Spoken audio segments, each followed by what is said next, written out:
Segunda-feira, 4 de fevereiro de 2019, está entrando no ar ao vivo para todo o Brasil pela TV Câmara, pela página da TV Câmara no Facebook e pelo canal da Câmara dos Deputados no YouTube, mais uma edição do Participação Popular. Eu sou Fabrício Rocha e no programa de hoje nós vamos discutir uma ideia que às vezes a gente vê até de certa forma estigmatizada. Será que o jovem brasileiro é leitor? Gosta de ler? Gosta de livros de literatura? Muitas vezes se acha até que os jovens não lêem e tal, mas a gente tem números que mostram que a literatura tem conquistado muitos adeptos entre os jovens. Esse número vem crescendo ao longo dos anos. Por que vem acontecendo isso? Será que as mídias digitais, em vez de tomar o lugar dos livros, como se esperava, estão até estimulando as pessoas a ler mais? Para discutir esse assunto com a gente, nós temos uma escritora, a Marina Oliveira, que escreveu A Parede Branca do Meu Quarto, já está preparando um outro livro e mais um até, né, Marina? Com certeza, não quero parar, né? Não Se a gente escolhe esse caminho, não dá para sair, não. É, claro. Pô, legal, Marina. Obrigado por aceitar o nosso convite, por estar com a gente aqui no Participação Popular. Espero que goste do programa. Tá, obrigada. E também nós temos o professor Pedro Henrique Couto Torres, de Língua Portuguesa e Literatura no Instituto Técnico Federal em São Sebastião, aqui no Distrito Federal, né, Pedro? Isso. Bem-vindo ao Participação Popular, espero que goste do programa. Obrigado.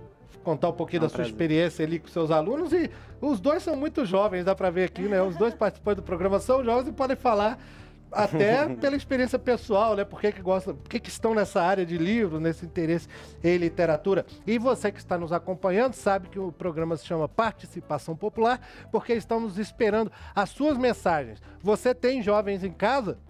Ou você é um jovem leitor? Você pode contar pra gente um pouquinho da sua experiência, da sua vivência com livros, né? O que você acha de livros? Se você lê, se você não lê, pode entrar em contato com a gente. O telefone gratuito para ligação de qualquer lugar do Brasil, de telefone fixo ou de celular, é 0800 619 619. Você também pode mandar para a gente um e-mail, nosso endereço é participaçãopopular@câmara.leg.br. É tudo junto, uma palavra só, não tem espaço, não tem cedilha, não tem tio, participaçãopopular@câmara.leg.br. Pelo Twitter, você pode mandar uma mensagem com o nome de usuário da conta da TV Câmara, é @TV Câmara. A gente tinha um Twitter anterior, foi desativado, mas agora está valendo @TV Câmara. Você escreve isso na sua mensagem que a gente vai receber aqui, tá bom? Pelo WhatsApp, salva aí o nosso número, que aí fica facinho de mandar também uma mensagem. DDD de Brasília, 61 99620 2573. Repetindo, 61 996202573. E claro, ali pelo Facebook, na página da TV Câmara no Facebook, o programa é transmitido ao vivo também. Você pode deixar o seu comentário, curtir, compartilhar, claro. E no YouTube você pode usar o canal de bate-papo que fica do lado do vídeo ali durante a transmissão ao vivo. Também pode deixar ali a sua mensagem, tá bom? O que você mandar pra gente vai se juntar a questões levantadas por pessoas que vão conversar com o meu amigo e professor Paulo José Cunha, que hoje não está bem no centro de Brasília. Paulo, conta pra gente, onde é que você tá? Ô Fabrício, você não está me vendo ainda, porque a gente está mostrando aqui imagens do Espaço do Cidadão. É um espaço comunitário aqui da cidade satélite de Ceilândia, uma cidade satélite que fica a 40 quilômetros do centro de Brasília. É uma região pobre, mas aqui o pessoal tem atendimento de saúde, a gente mostrou ali há pouco, né? Tem uma unidade do SUS e aqui se pratica várias atividades, várias oficinas de dança, de artes de maneira geral e inclusive de leitura e de produção de texto criativo. A Ana Gabriele participa desse projeto, está aqui com a gente. Ana, me diz uma coisa, além dessas oficinas de redação, etc., tem alguma coisa voltada especificamente para a leitura aqui no Espaço do Cidadão? Então, aqui nós temos a biblioteca, né, que é uma biblioteca colaborativa, a qual a comunidade pode vir, doar livros e pegar livros também para levar para casa, fazer pesquisa. Temos o espaço aqui que é bem aberto. Então, assim, aqui o nosso incentivo no momento, assim, é essa biblioteca que é mantida pela população, e as oficinas, que são oficinas livres. Então, assim, a gente teve a oficina de produção de texto, que acaba que incentiva também a gente a ler mais, a ler, porque para a gente escrever, a gente precisa saber ler e saber interpretar também, né, o que a gente está lendo. Então, essa oficina foi muito boa, e o incentivo que a gente está tendo no momento, que eu faço parte aqui, é da biblioteca. Pois é, eu estou aqui, inclusive, com o jornal Correio Brasiliense de hoje. Segura aqui para mim, para ajudar.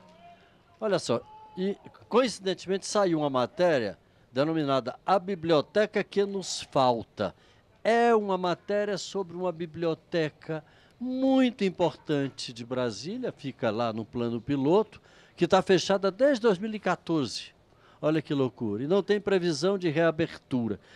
Esse é sempre um problema. Aqui eu visitei, entrei ali, vi, é uma biblioteca pequenininha, só tem 6 estantes de livros, mas atende a comunidade, já ajuda, né? Com certeza, com certeza.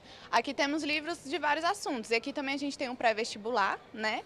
Que temos livros didáticos também, que ajudam nesse estudo. E então, assim, o que a gente pede é que a população também, que quem tenha livro em casa, que não está utilizando, que já leu, que partilhe com a gente. Agora, os níveis de leitura são bons aqui? O pessoal está lendo mesmo? Olha, eu acredito que ainda é muito fraco pela biblioteca ser pequena e ainda não ser uma biblioteca que a gente divulga de fato, assim, né? Aqui temos uma biblioteca, então acaba que fica limitado. Mas as pessoas que vêm, que pegam livros, sempre estão presentes. E a influência da internet, Ana, nesse momento em relação à leitura? Está incentivando ou está piorando os níveis de leitura? Que no Brasil já sempre foram muito baixos. É bom a gente reconhecer isso, independentemente de internet, sempre foram muito baixos. A internet, como é que ela está interagindo com essa questão da leitura? Então, eu acho que é uma interação boa, que é uma interação que a gente tem muito conteúdo, porém a gente não está sabendo, eu acredito que a gente não está sabendo filtrar esses conteúdos. Então, assim, é muita informação e, assim, por exemplo, as matérias que a gente vê, geralmente a gente não abre, a gente vai lá só lendo título e sutiã, então acaba que isso vai passando. As notícias que você lê na internet. Tudo é muito corrido, né? Então, tudo muito curtinho, tudo muito pequenininho, picado, né? Agora, as leituras em profundidade, eu acho que essas sim estão sendo prejudicadas. Os livros mesmo, físicos, acho que eles têm essa importância porque eles dão essa liberdade de a gente estar ali folheando e podendo ter um tempo até mais para poder lê-los, né? A internet não, para mim ela limita isso, de que a gente consome muita informação e acaba que o que a gente consome some bem mais rápido, sabe? Então, assim, acredito que ajuda, porque temos muitos conteúdos, e também acredito que atrapalha, até mesmo, por exemplo, esses dias eu recebi um e-book que eu paguei. Então, assim, eu fiquei mal, porque, poxa, eu paguei um e-book e eu recebi ele de forma livre. Ana, desculpa, o pessoal do estúdio está me pedindo para a gente devolver para eles. Eu quero te agradecer pela tua participação aqui com a gente. A gente viu que o problema, Fabrício, está sendo da leitura em profundidade. Leitura existe. O problema está sendo o que está se lendo no Brasil nesse momento. É verdade, Paulo. E, claro, você trouxe aí algumas informações importantes com a Ana Gabriela, né? Ela contou alguns pontos bastante interessantes que a gente espera discutir mais no programa. Talvez ela fique acompanhando aí o programa. Se ela tiver mais alguma coisa a acrescentar, você avisa pra gente aí, pode voltar com ela e com as outras pessoas, claro, que estiverem passando por aí também, tá certo? Tá aí o Paulo José e você que está acompanhando Participação Popular, tá aí preparando a sua mensagem, a gente está aguardando. Conte também um pouquinho da sua experiência com livros ou das pessoas que você conhece, sobre a leitura dos jovens da sua família, da sua vizinhança, né? E enquanto isso a gente vai mandar aqueles abraços para o pessoal que faz aniversário Nesse dia 4 de fevereiro, a nossa colega Maristela Santana, do programa Expressão Nacional, está soprando velhinhas hoje, o Eduardo Luizen, que está morando em Paris agora, ele é do IPEA, aqui em Brasília, o Davi Miranda, que é o diretor da Secretaria de Comunicação, falei com ele ali, ele acha que eu não sei do aniversário dele, mas está aí o parabéns então para o Davi Miranda. Como é que não vai mandar um abraço pro chefe, né? Claro. Bom, ontem, domingo, dia 3 de fevereiro, também foi aniversário do nosso colega João Golo, do Marcelo Oliveira, da Agência Câmara, do Marcelo Souza, um amigo do Rock and Roll aqui de Brasília, e da Paula Cristina Bezerra Mendes, lá da Vila Rabelo. Um abração a todos pelo aniversário. Amanhã, dia 5 de fevereiro, terça-feira, é aniversário dos colegas Rodrigo Leitão e Hildson Moura. Também um abração para eles.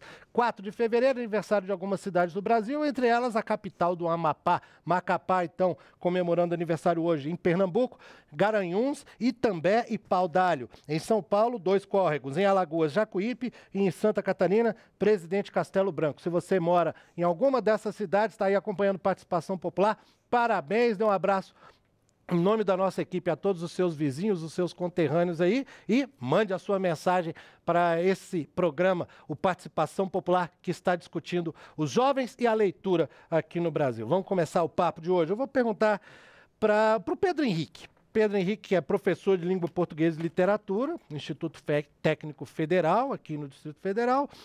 Pedro, pela sua experiência em sala de aula, o que você vê assim, do interesse dos jovens pela leitura? A gente viu que existem algumas pesquisas aqui no Brasil que mostram que vem crescendo a leitura entre os jovens, mas também tem muitos jovens que acham ler um tédio. Como é que você percebe o gosto pela leitura nos seus alunos? É uma pergunta complexa, porque a leitura é uma coisa complexa. A leitura é uma atividade cognitivamente muito complicada, né? Se diz muito que os jovens não estão lendo ou não leem literatura o suficiente, mas acho que uma pergunta que deve vir antes é que tipo de livro, na verdade, esse público está se interessando. Eu estava até falando aqui mais cedo e às vezes se pensa que o tipo de literatura que vai atrair o jovem é aquela literatura canônica, a literatura clássica, os clássicos, Machado de Assis, enfim. E, na verdade, se a gente parte do pressuposto de que essa é a literatura que vai cativar os jovens, a gente pode estar enveredando por um caminho muito errado. Porque até chegar, por exemplo, no Machado de Assis, é preciso ter um trabalho com esses alunos. Desenvolver o gosto, Com né? certeza. A facilidade de interpretação, que não é uma linguagem muito fácil. Não é. Aliás, você que é professor nessa área pode dizer, na época do Machado de Assis, quando ele escrevia os textos dele, inclusive escrevia em jornal, ele era um escritor pop. Para a época dele, ele era um pop, ele não era um clássico até então. Quais eram os clássicos até aquela época? O Machado de Assis, curiosamente, foi um escritor brasileiro que gozou de muito sucesso em vida. E se a gente compara com um outro escritor contemporâneo, das mesmas origens, inclusive raciais, foi o Lima Barreto, sim, esse já não teve tanto sucesso. Verdade. Agora, talvez investigar a causa disso, isso é uma coisa mais complicada de responder. Mas o Machado, de fato, cultivou um gênero de literatura que é o romance, e sobretudo pelo romance ele ficou famoso, que era o gênero, digamos que, mais famoso por todo mundo. Todo mundo gostava de ler um romance, mais ou menos hoje que a gente tem com a telenovela. E não é à toa que foi justamente esse gênero que Machado praticou e acabou, de certa maneira, perpetuando a sua obra de escritor. Mas eu pergunto isso exatamente porque existe essa visão assim de, mas isso que os jovens leem não é literatura. Mas exatamente porque só valeria a chamada literatura canônica, mas um dia ela também não foi clássica, né? Sim. Também os jovens da época ali. E você, Marina, como é que veio? Você que é escritora, você está trabalhando certamente com uma linguagem bastante apropriada para a sua idade e para o público leitor jovem, eu imagino, né? Você talvez não tenha nenhuma pretensão de escrever uma literatura clássica, que um dia seja considerada clássica por enquanto, né? Mas como é que se trabalha a linguagem, quem escreve, como é que trabalha a linguagem para o público jovem? Antes de tudo, só queria dizer que eu odeio essa coisa de falar isso não é literatura, porque isso tolhe muitas pessoas, tipo, porque eu estava falando para o Pedro antes daqui do programa que eu fui uma adolescente que não gostava de literatura brasileira porque alguns professores ficavam dizendo para mim que Harry Potter não era literatura. E eu sou da geração do Harry Potter, sabe? Eu sou da geração eu amo a Turma da Mônica, eu acho que é uma grande formadora de leitores até hoje. E, enfim, aí eu estava pensando também que, ao mesmo tempo, eu reconhecia, por exemplo, a genialidade do Machado porque eu tinha professores de português que me fizeram ter esse tipo de concepção, né? E aí, quando você cresce, agora o Machado conversa comigo, então eu posso ler e posso gostar, né? Então, por isso que eu não gosto quando as pessoas falam isso não é literatura. Existe literatura para todo mundo. Tem gente que fala, eu não gosto de ler, mas, de repente, você só não encontrou o livro certo para você. E aí, por que eu vou tirar a literatura popular de um jovem, se ele está lendo, que é o importante, né, ler, e dizer que isso não é literatura? Sim, pode ler quadrinho, pode ler mangá, pode ler o Harry Potter, quantas vezes você quiser, porque eu já estou com 29 anos, eu ainda leio Harry Potter, né? Inclusive no Clube do Livro que eu participo, a gente está relendo, então é muito legal. E aí, e querendo ou não, como eu escrevo para jovem, é importante saber o que eles estão lendo, para eu me apropriar, não me apropriar, né, mas para eu entender qual o zeitgeist, entender do que eles estão falando para poder expressar a mesma coisa. Eu realmente não tenho nenhuma pretensão de ser canonizada, vamos dizer assim, sim, mas minha intenção, a minha missão como escritora é passar uma boa história e que se essa história tocar uma pessoa, um jovem, já valeu a pena. Claro, sabe? Já valeu o esforço, né? Com certeza, e é isso que eu sigo. Legal. E, bom, a gente tem aqui também no Participação Popular uma colaboração hoje da Zoara Faila, que é coordenadora da pesquisa Retratos da Leitura no Brasil, do Instituto ProLivro, está com a gente pelo Skype. Zoara, está ouvindo bem aqui a gente no estúdio? Estou ouvindo bem, tudo bem com vocês? Tudo ótimo, Zoara. Obrigado por nos atender no Participação Popular, por estar aqui com a gente e trazer um pouquinho dessa experiência com a pesquisa Retratos da Leitura do Brasil. Eu não tenho como escapar de pedir a você um panorama breve sobre como está a situação da leitura no Brasil entre o público jovem. O que vocês descobriram com a pesquisa? Olha, o jovem, né, dentro da pesquisa, é quem mais lê, né? É que a pesquisa, na verdade, ela é generosa, porque ela considera, inclusive, a leitura de livros didáticos, né? Então, a gente considera qualquer leitura. Se a gente olhar para a literatura, a gente tem um número menor de jovens lendo literatura, mas o interessante, né, é que se a gente tem um universo de cerca de 24 milhões de jovens na faixa de 11 a 17, nós temos um número razoável de jovens que dizem que gostam de ler assim. Né? Cerca de 5 milhões dizem que leem porque gostam. Né? A gente tem quase 90% dos jovens declarando que são leitores, considerando didáticos e todo o gênero de jovens, mas eu acho que é um número bem... Sim, estão me ouvindo? Sim, estamos ouvindo bem. Sim, eu acho que é um número interessante, né? A gente tem quase 5 milhões de jovens que dizem que leem porque gostam de ler. Né? E aí, eu estava ouvindo o Pedro e a Marina, né? E é interessante que quando a gente pergunta quais são os autores, quais são os livros que eles acham que estão lendo, quais são aqueles que eles acham que foi importante, né, na formação leitora deles, os 10 primeiros livros não são os canônicos, né, e são livros, sim, que estão aí na estante, que estão... inclusive, o segundo livro mais citado é como é que é uma banana lá, deixa eu ver aqui, o Diário de uma Banana, que é um livro infanto-juvenil, né? Faz muito sucesso esse Diário de uma Banana, né? É o segundo livro mais lido, né? Então, o primeiro é a Bíblia, né? E o segundo é o Diário de uma Banana. Quer dizer, então, e você vê esse fenômeno, né, da leitura jovem também quando você olha para a cadeia produtiva, para o mercado, né? O número de títulos e até de novas etiquetas que são lançadas voltadas para essa literatura, como bem falou a Marina, né? Tem literatura, diferentes literaturas hoje, mas essa literatura que é denominada literatura juvenil, literatura... aliás, a infantil já tem uma história, já tem livros aí super premiados, né? A juvenil é que passa a estar numa fase aí, num espaço meio intermediário, talvez o Pedro possa falar melhor sobre isso, né? Alguns dizem, não existe literatura juvenil, toda literatura adulta, mas enfim, se a gente olhar para o mercado, né, vários lançamentos voltados para esse público e que ele está presente na pesquisa, né? Tem cerca de 4 milhões de pessoas, de jovens que dizem que gostam de ler, ele movimenta muito esse mercado.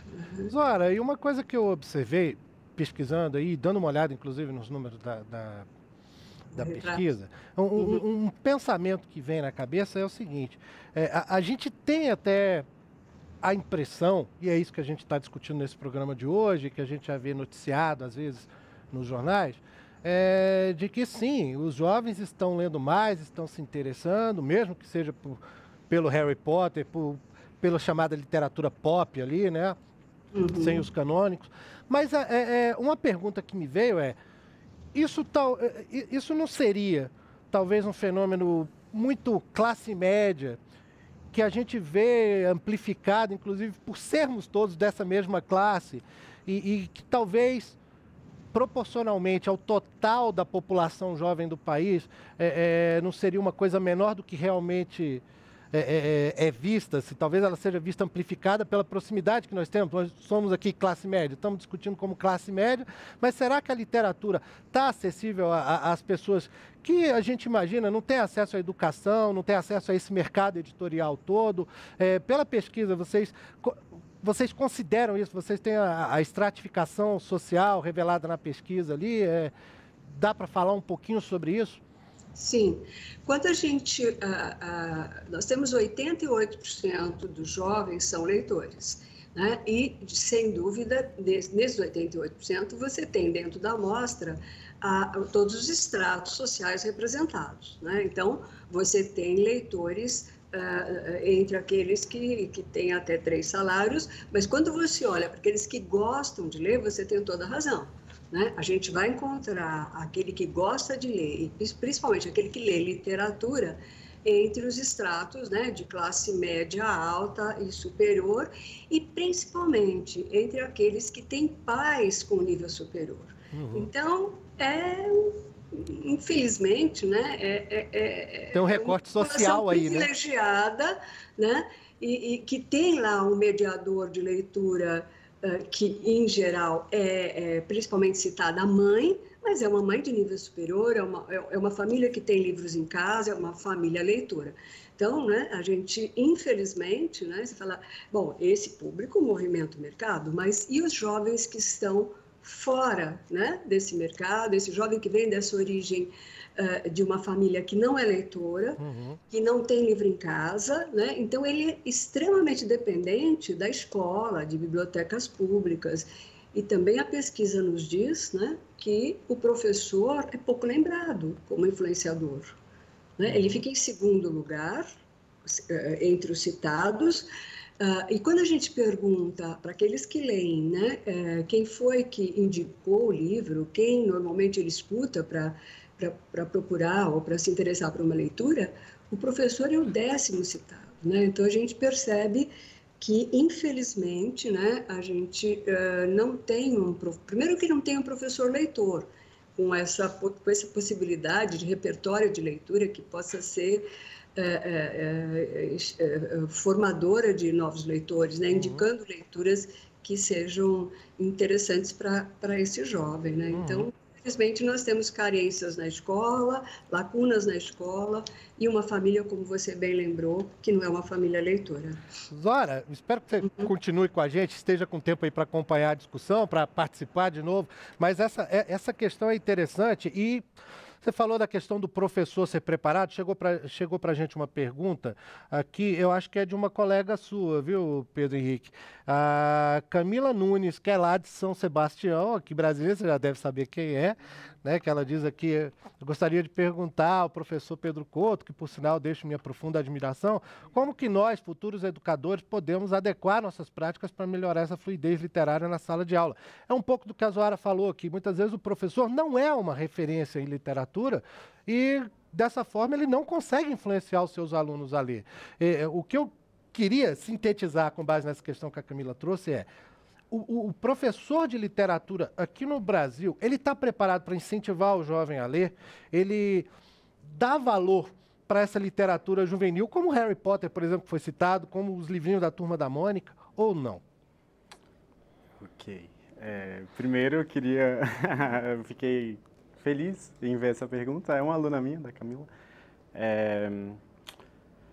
Na verdade, são duas perguntas aqui, né? De um lado, o que significa a formação do professor? Geralmente cabe ao professor de português, né, ensinar literatura. Geralmente essa é a divisão que a gente tem nas escolas. E em geral, ele vai ter uma parcela reduzida da sua carga horária para se dedicar à literatura, se é que isso está previsto.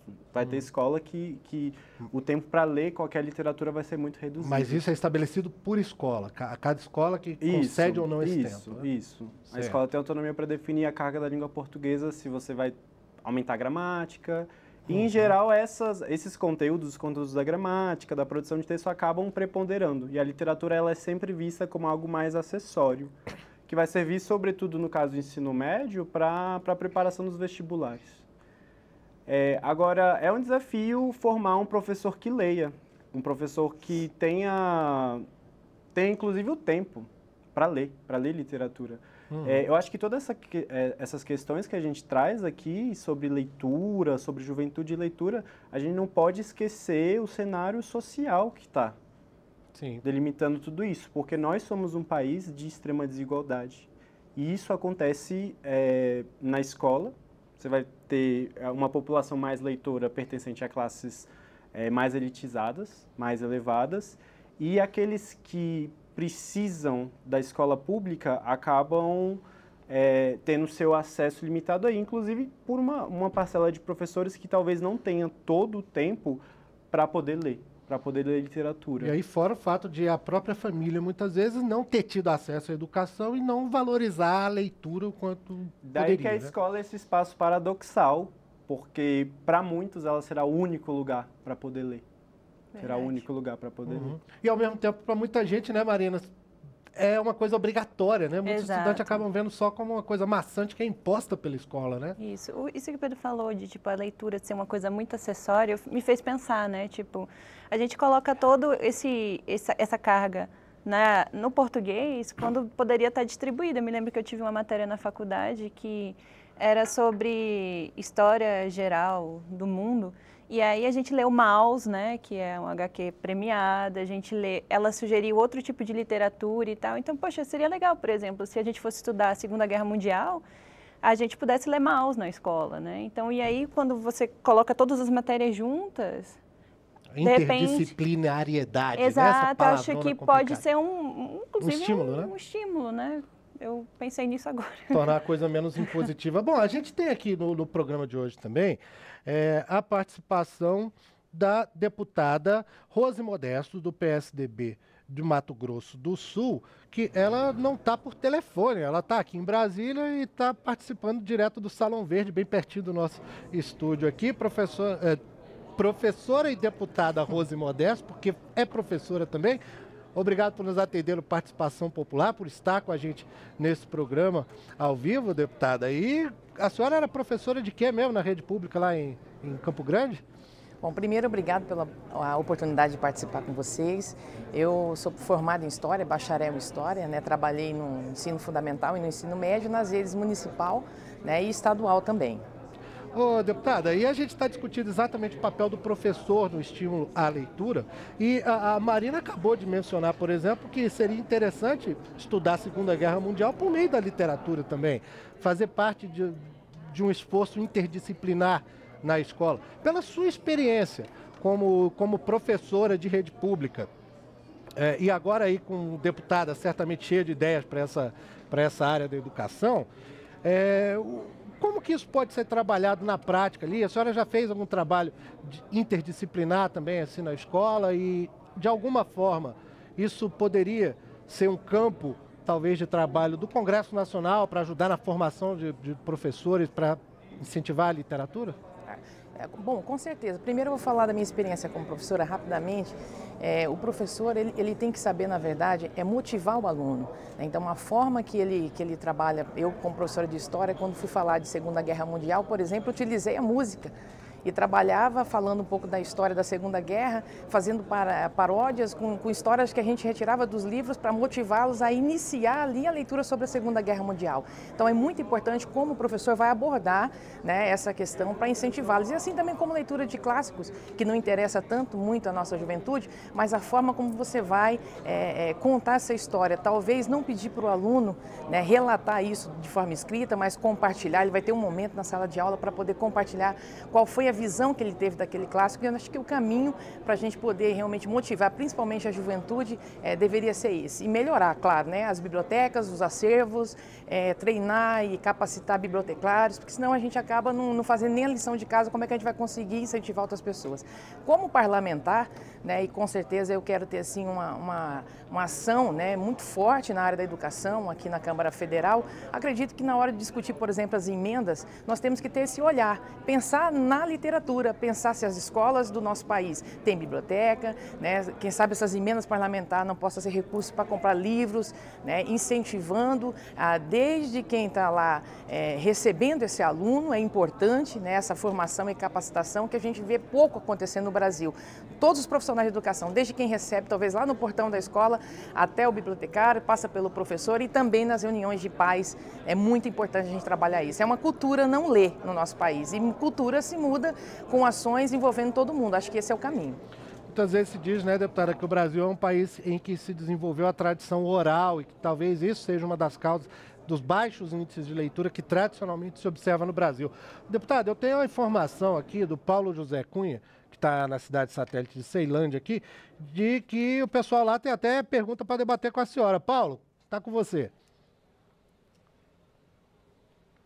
Pois é, nós permanecemos aqui, Fabrício, no centro de Ceilândia, a maior cidade satélite de Brasília, para quem ligou na TV Câmara agora, e estamos no espaço comunitário chamado Espaço do Cidadão, onde há vários eventos, inclusive voltados para a leitura, voltados para a redação, etc. Eu estou aqui com a Maria Eduarda e com o Marcelo.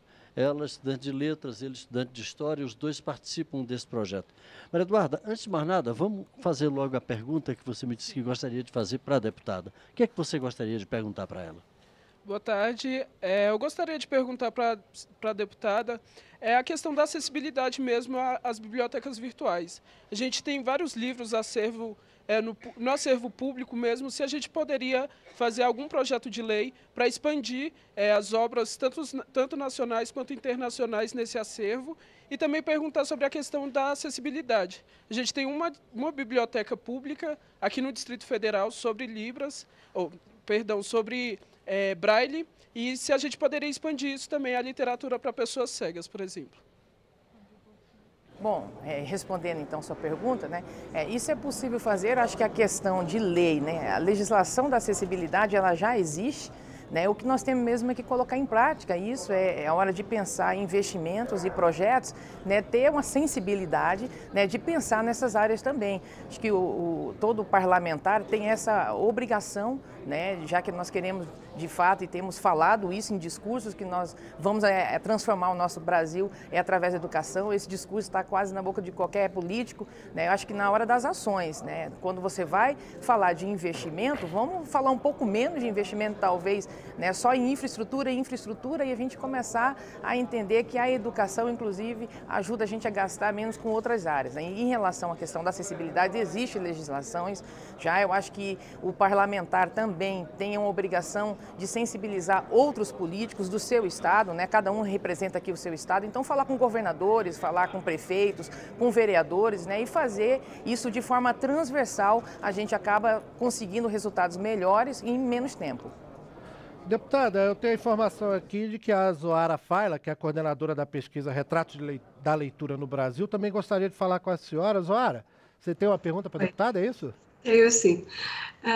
A gente tem um prazo até 2020, né? É uma legislação que eu não lembro o número agora, mas enfim, até 2020 a gente teria para universalizar, né, as bibliotecas escolares em todas as escolas. E o próprio MEC nos diz que hoje mais da metade das escolas continuam sem bibliotecas ou salas de leitura, né? Como é que a gente pode contribuir para que, de fato, né, essa legislação venha a ser implementada da forma como está sendo previsto, uma vez que a gente não tem nem mesmo clareza sobre como devem ser essas bibliotecas, quais são os parâmetros para essas bibliotecas. Uma das questões é, temos que ter sempre bibliotecário para aquela que se denomine biblioteca, parece que tem aí uma ação do próprio Conselho exigindo isso. Como é que a senhora entende isso, né? Para mim, eu acho que é uma grande dificuldade você, de fato, só poder ter biblioteca se você tiver um bibliotecário, se você não tem número de pessoas formadas suficientes para isso, para atender todas as escolas. Acaba sendo um grande desafio, mas é um desafio que pode ser superado, né? Eu acredito que essa questão do tempo, principalmente quando a gente fala sobre a formação, né, desses profissionais, porque se eu tenho um profissional formado e à disposição de arrumar um trabalho, aí dá para cobrar, né, principalmente do poder municipal e estadual, os concursos públicos, né, também para inserir o profissional de biblioteca, né? Agora, eu volto aqui a repetir, o governo, quando não faz tudo, ele precisa priorizar. Se de fato a educação é uma prioridade nossa, nós temos pregado isso, na hora de colocar os investimentos, né, e aí seja o parlamentar que leva suas emendas, seja o governador quando vai discutir a questão dos seus investimentos, ou prefeituras, né, Câmara de Vereadores, que algumas também hoje já têm a prerrogativa, né, de mandar emenda parlamentar, todo mundo tem que ter esse foco, esse olhar para a gente poder alcançar e bater essa meta. E aí já vem uma nova discussão que nós temos aí hoje um grande desafio, fala-se acabar, né, com o Fundeb em 2020. Então, já é uma luta nossa, eu tenho aqui, se Deus quiser, vou ficar na Comissão de Educação com outros colegas para a gente poder trabalhar para não diminuir esse investimento. Se já está difícil a gente conseguir alcançar objetivos aí já pactuados com o investimento que tem hoje, você imagina diminuir isso, né? Então, acho que esse é o grande desafio. Realmente, deputada Rose Modesto, eu acho que, como a senhora falou, né, tem muito blá, blá, blá em torno de educação, mas ação prática ali na hora do vamos ver realmente. Bom, deputada, eu não sei se a senhora está com tempo aí e se tem disposição para continuar com a gente até o fim do programa, eventualmente falar mais alguma coisa se tiver vontade, mas eu já agradeço, viu, pelo fato de a senhora ter estado com a gente, já respondendo as perguntas aqui do pessoal durante o nosso programa, a deputada Rose Modesto, do PSDB do Mato Grosso do Sul. Muito obrigado, deputada. Eu agradeço imensamente, né, pela oportunidade de falar com vocês. Nós vamos iniciar daqui a pouco aqui a nossa sessão unificada com o Congresso aqui, o Senado e Câmara Federal. Por essa razão, não vou poder continuar com vocês, mas me coloco à disposição para juntos, se Deus quiser, não só discursar, mas trabalhar para a gente melhorar cada vez mais a qualidade da educação no nosso país. Obrigada a todos. Verdade, obrigado, deputada. Grande abraço, bom trabalho aí a senhora nesse início dos trabalhos legislativos, né? Vamos voltar lá a Ceilândia. O Paulo José Cunha ainda tinha mais gente interessada em participar, tem mais questões a serem levantadas aí, não é não, Paulo?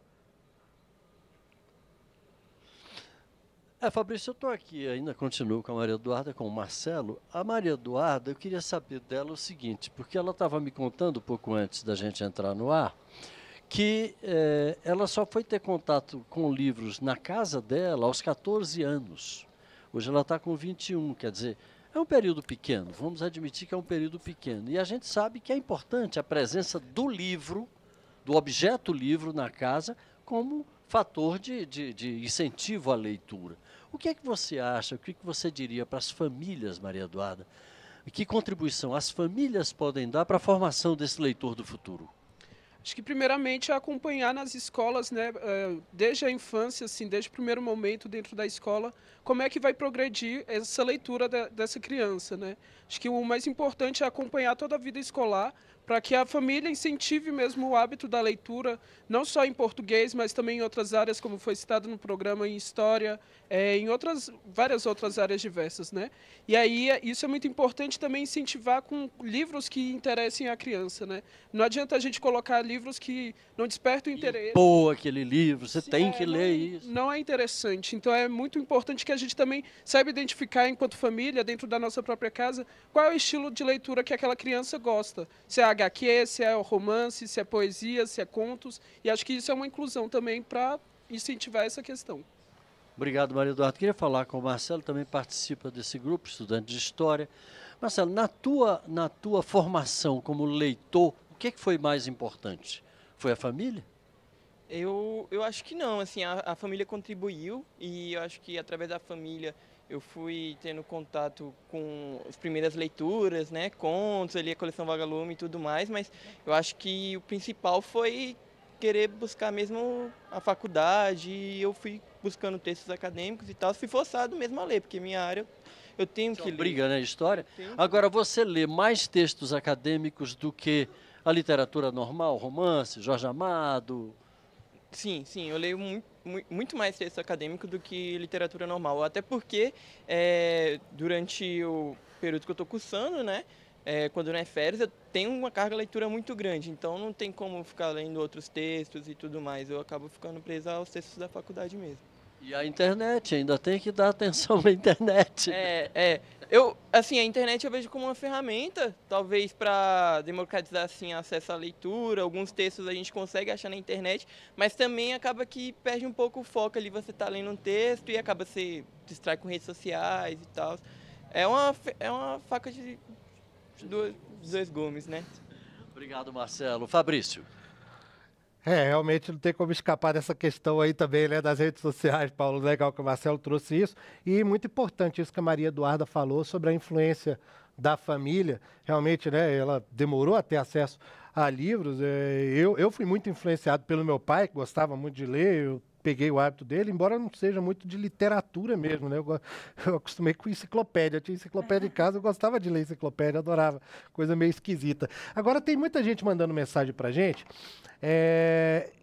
mostrando uma certa preocupação com a questão do conteúdo da leitura, né? O Romualdo, que não disse o sobrenome, mandou para a gente uma mensagem pelo WhatsApp, ele é de Suzano, São Paulo, que ele diz, na reportagem lá em Ceilândia, a Ana Gabriela pontuou um item importante, filtrar o conteúdo da leitura. Isso foi o que o Romualdo falou. E o Jairo Machado, em Joia, no Rio Grande do Sul, que tem acompanhado as últimas edições de participação, sempre mandando mensagem, valeu, Jairo, obrigado pela audiência.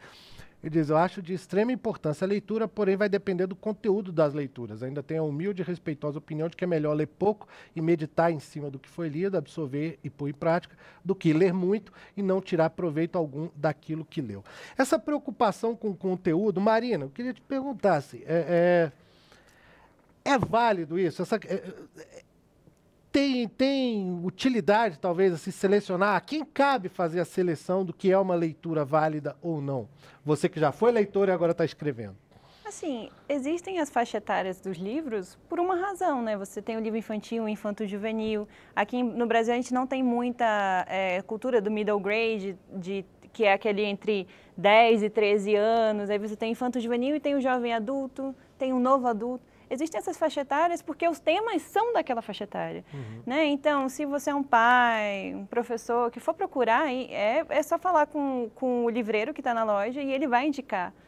Agora, tem coisas que não servem muito? Não servem, mas eu sou da opinião que você tem que ler de tudo, sabe? Tipo, agora, se você realmente notar algum comportamento estranho do seu filho, aí pega lá, vê aí qual é o conteúdo do livro e tal. Vai lá ver, tenta orientar. Né? Porque, querendo ou não, quando você tem uma família que te incentiva a ler, é importante ter esse convívio. Eu sempre conversei o que eu estava lendo com os meus pais, né? Então, eles sempre souberam o conteúdo. Então, eu acho que é isso. Você ser um responsável ativo na leitura, mas também permitir que ele leia de tudo.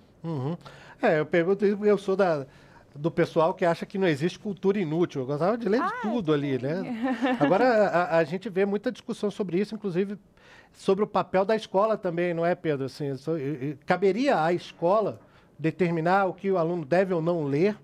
Porque você tem orientação como professor, você orienta algumas coisas que podem ser feitas ali, podem ser lidas, algumas recomendações, mas isso é delimitar, seria o caso de censurar assuntos, obrigar o aluno a escolher certos temas só para pegar o hábito de ler, isso funcionaria?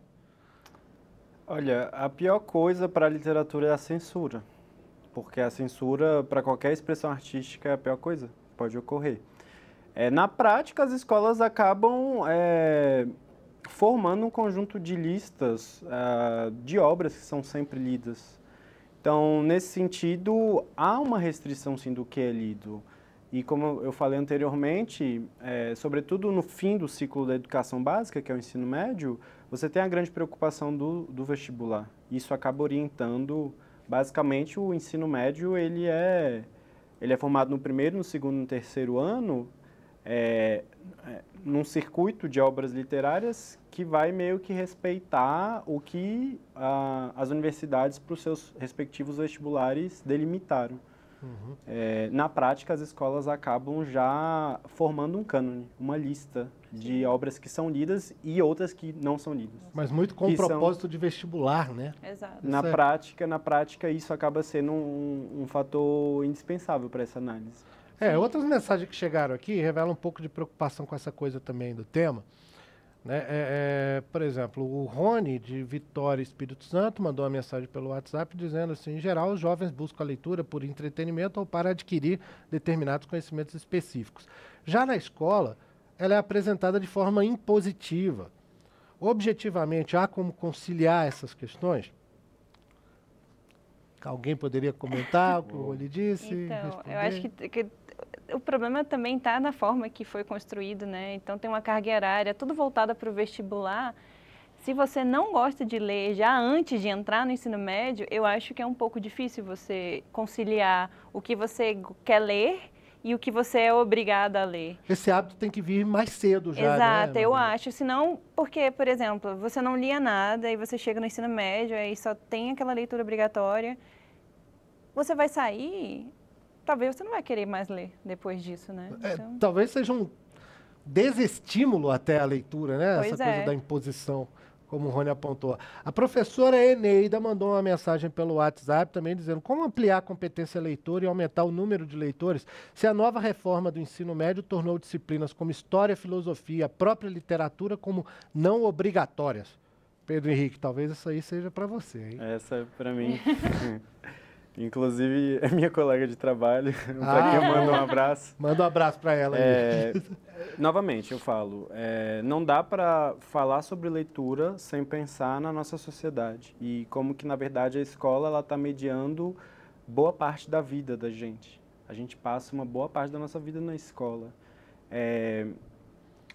As ciências humanas, as humanidades, a literatura, as artes, em geral, elas trazem justamente esse papel de uma leitura humanizadora da vida. E daí muitos estudantes perguntam, né, por que se estuda filosofia, por que se estuda sociologia e, em último caso, por que se estuda literatura? Afinal de contas, literatura é ficção, é imaginação. É preciso que nós, enquanto professores, pertencentes às diversas comunidades escolares, acompanhemos, de fato, os processos que estão acontecendo na nossa sociedade e jamais deixar que essas esferas da nossa vida, ligadas justamente à vida sensível, à vida artística, que elas ainda permaneçam conosco. Porque a arte também é um instrumento para a nossa própria emancipação, para a nossa própria liberdade. Não dá para pensar como algo secundário ou inferior ao ensino mais técnico, tecnológico? Certamente não. E veja que eu falo justamente de um instituto que ao mesmo tempo é técnico-tecnológico, mas eu sou professor de uma disciplina que não é técnica nem tecnológica. Eu dou aula de literatura nesse contexto. E é justamente a literatura que consegue transcender a capacidade de uma vida mais prática para questões mais essenciais da gente. Da nossa própria liberdade, da nossa própria condição humana. E nesse sentido a literatura nos ensina. Desenvolve a capacidade de pensar, interpretar as coisas. De ver o mundo, de ver o mundo com olhos mais atentos. Isso a literatura nos ensina. É verdade. A Zoara Faila estava querendo participar, né, Zoara? Oi. Sim, eu queria palpitar um pouco sobre esse assunto também, né? Pois não. Eu acho que a gente tem, sim, uma literatura que é uma literatura de entretenimento, né? De lazer, de entretenimento, sem grandes compromissos, que conta histórias, né? E a gente tem uma outra literatura, que eu acho que é a qual o Pedro Henrique se refere, né? Que é uma literatura chamada arte, né? Onde estão os canônicos, que é uma literatura que te desperta um outro tipo de emoção, né? Ela não ocupa só o teu momento, ela te faz perceber outras culturas de uma outra forma, ela descreve personagens de forma que te emociona. Quer dizer, o que a gente entende por literatura-arte é aquela literatura que consegue te despertar emoções para além de uma simples história, né? Ela te transfere para outros momentos da história, para outras culturas, ela te faz sentir o gosto de um alimento que não está ali. Quer dizer, essa é a literatura que eu acho que possibilita o despertar do gosto por essa narrativa, né? E eu acho que eu gosto de diferenciar hábito de leitura de gosto pela leitura, né? Eu acho que o hábito, ele depende sim dessa frequência, né? Desse estar lendo sempre e qualquer coisa, né? E é uma forma de eu adquirir conhecimento, de eu adquirir informação, né? E algumas pessoas, eu mesma sou quase que viciada em ler, e eu leio qualquer coisa. Eu estou parada num consultório médico, eu quero ler, eu estou no cabeleireiro, eu quero ler, eu estou na minha casa. Mas isso é uma coisa de hábito, de necessidade de estar o tempo todo se informando, lendo, conhecendo. Outra coisa, né, é o gosto pela leitura, é o gosto pela literatura, que eu acho que ele é construído, ele é despertado quando eu tenho essa percepção, essa capacidade de olhar a literatura como arte, né? Porque aí ela vai sim me tocar de um jeito diferente, né? Ela é mais do que ocupação de tempo, entretenimento. E eu acho que, e aí, o Pedro Henrique falou um pouco isso, né? Eu acho que a escola tem um papel fundamental nisso, né? Se a gente considerar o perfil das nossas famílias que não tem esse hábito de ler, não tem esse acesso à cultura, então a escola teria sim que ter, né, possibilitar que essas crianças que não têm acesso à cultura, que não têm acesso à arte, tivessem a possibilidade de vivenciar isso, de conseguir entender o que é a arte. E a arte em todas as suas dimensões, em todas as suas linguagens, incluindo literatura, música. Infelizmente, a gente exclui, né, as crianças e jovens de famílias que não têm esse acesso à cultura. A gente torna essas crianças analfabetas, né, dentro desse aspecto cultural, né? Eles não apreciam arte, eles não apreciam literatura, porque eles não tiveram a oportunidade de conhecer essa literatura que nos emociona tanto, né? Então, nesse sentido, eu acho fundamental, sim, que eles leiam tudo que eles têm vontade de ler. Eu acho que isso desenvolve hábito, né? Mas eles têm que ter uma mediação para eles descobrirem essa leitura mais prazerosa e essa leitura que nos... só uma coisa assim que eu queria comentar. Eu acho que quando você, na minha opinião, quando você divide a literatura arte, a literatura de entretenimento, você está também, tipo, excluindo, assim, as pessoas, porque, assim, tem livros jovens que são considerados de entretenimento que eu acho que no futuro vão ser considerados, inclusive, cânone, sabe? Porque eles discutem a essência de ser jovem e aí, quando você for ver mais em frente, fala, caramba, isso é muito legal. Tem muito livro jovem que tem muita reflexão bacana que faz pensar. Tem muita literatura pop que eu acho que tem que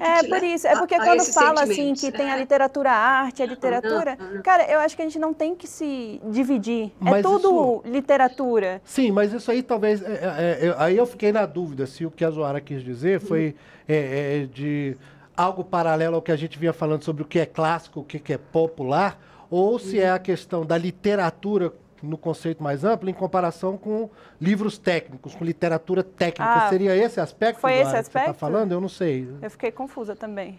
Eu acho que é muito difícil fazer uma lista, a listagem. A lista é pop, isto é arte, né? Eu prefiro dizer que aquilo que nos desperta emoções, valores, empatia, isso tudo, hoje ou amanhã ou no futuro, pode ser considerado arte. Eu acho que arte é tudo aquilo que, além de contar, né, uma historinha, ele nos leva a outros sentimentos, a outras emoções, né? Eu acho que, para mim, isso é uma literatura que eu chamo de arte, né? Entendi. É aquela que te desperta emoções, né? E a sua literatura pode despertar e não está ainda na lista dos canônicos, né?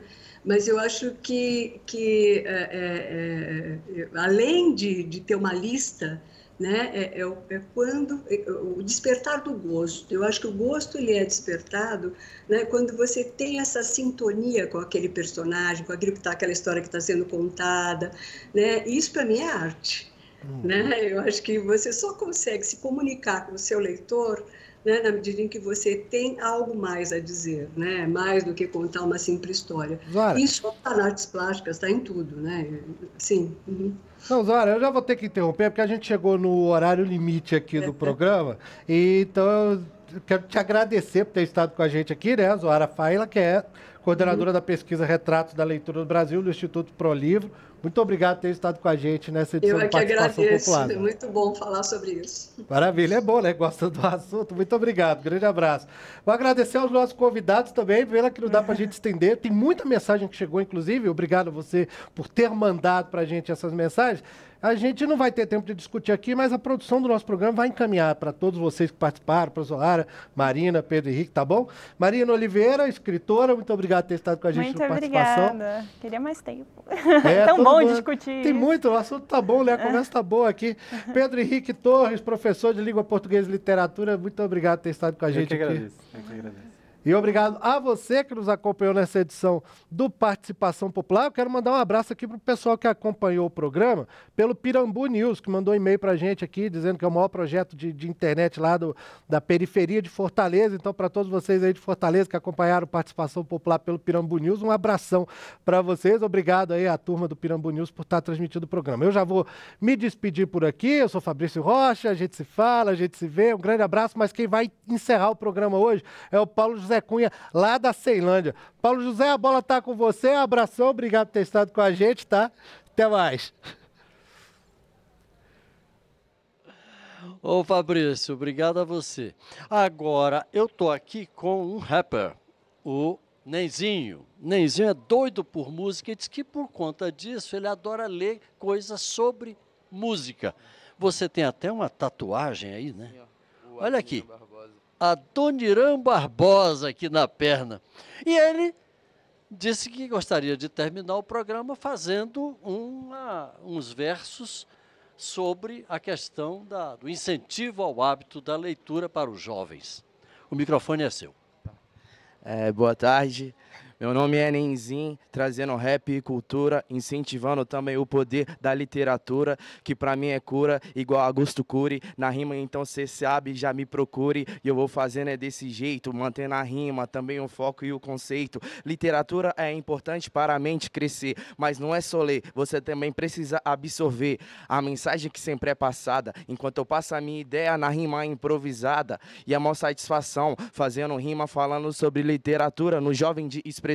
E eu sou um jovem, por isso eu me expresso, fazendo uma rima e aqui eu já confesso que o momento é esse. E pela a leitura eu sempre tive o maior interesse, porque sempre me incentivou a crescer. Eu tive que